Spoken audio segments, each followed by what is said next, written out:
ಇನ್ನು ಸಿಎಂ ಆಗಬೇಕು ಅಂತ ಒಕ್ಕಲಿಗ ಶ್ರೀಗಳು ಹೇಳಿದರು.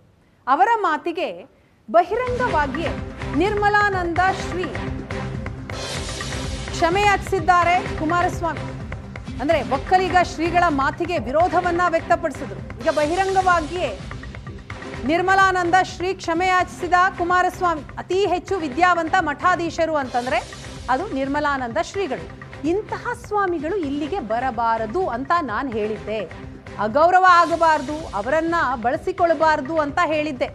ನನ್ನಿಂದ ನಿರ್ಮಲಾನಂದ ಶ್ರೀಗಳಿಗೇನಾದರೂ ಅಪಚಾರ ಆಗಿದ್ರೆ ಕ್ಷಮೆ ಕೇಳ್ತೇನೆ ಅಂತ ಕುಮಾರಸ್ವಾಮಿ ಹೇಳಿದ್ದ.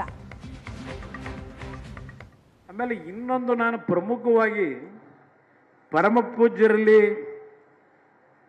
ಕ್ಷಮೆ ಕೋರ್ತಾ, ಪರಮ ಪೂಜ್ಯರಲ್ಲಿ ಇತ್ತೀಚಿನ ಒಂದು ರಾಜಕಾರಣ ನಡೀತಿರೋದು ನೋಡ್ತಾ ಇದ್ದೀರಿ.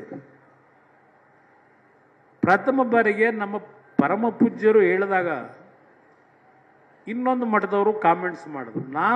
ನಮ್ಮ ಸ್ವಾಮೀಜಿಯವರು ಬಹುಶಃ ದೇಶದ ಇತಿಹಾಸದಲ್ಲಿ ಅವರಷ್ಟು ಶಿಕ್ಷಣದಲ್ಲಿ ವಿದ್ಯಾವಂತರು ಮತ್ತೊಬ್ಬ ಸ್ವಾಮೀಜಿಗಳಿಲ್ಲ.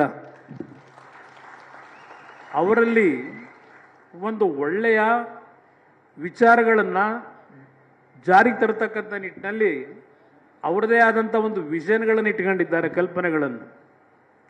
ನಾನು ಅವರಿಗೆ ಅಗೌರವ ಆಗಬಾರದು ಅಂತಕ್ಕಂಥ ದೃಷ್ಟಿಯಿಂದ ನಾವು ಅವ್ರನ್ನ ಬಳಕೆ ಮಾಡ್ಕೋಬಾರ್ದು ಅನ್ನೋ ಒಂದು ದೃಷ್ಟಿಗೋಸ್ಕರ ಹೇಳಿದ್ದ ಹೊರತು ಬೇರೆ ರೀತಿಯಲ್ಲಿ ಅವರಿಗೆ ನಾನು ಅಗೌರವ ಸಲ್ಲಿಸಬೇಕು ಅಂತ ಎಂದೂ ಹೇಳಿಲ್ಲ.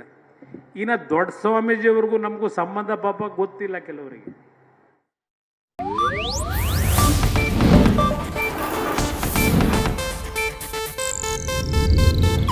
ಇದು ಏಷ್ಯಾನೆಟ್ ನ್ಯೂಸ್ ನೆಟ್ವರ್ಕ್ ಪ್ರಸ್ತುತಿ.